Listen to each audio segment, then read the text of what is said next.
The next deadlift variation we're going to show you is the Sumo Deadlift.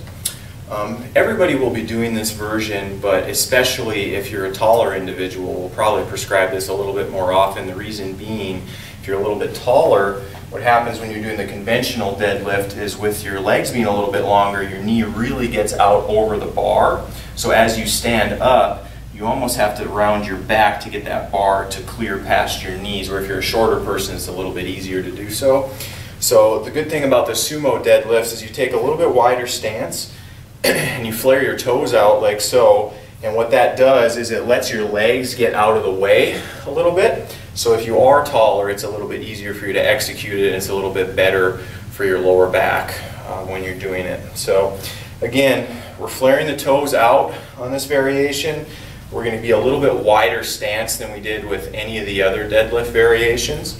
And what you want to do again is to make sure that once you get set up, that bar is really close to your shin, so you're getting into your center of gravity as best as possible.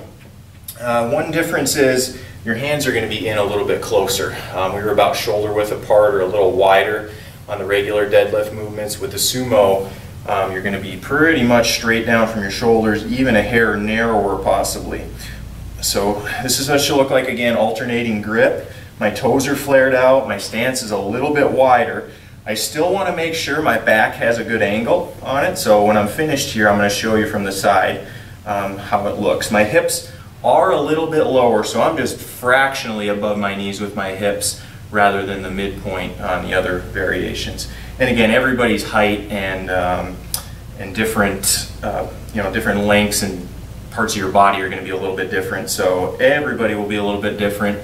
So if you have any questions about how to set up, please come and see us in the gym. Alright, so this is what we're going to look like here with our setup. Good glute squeeze at the finish. You want to make sure when you come back down that you keep that bar nice and close to your shins. What I'm going to do is I'm going to spin around so you can see a rep from the side.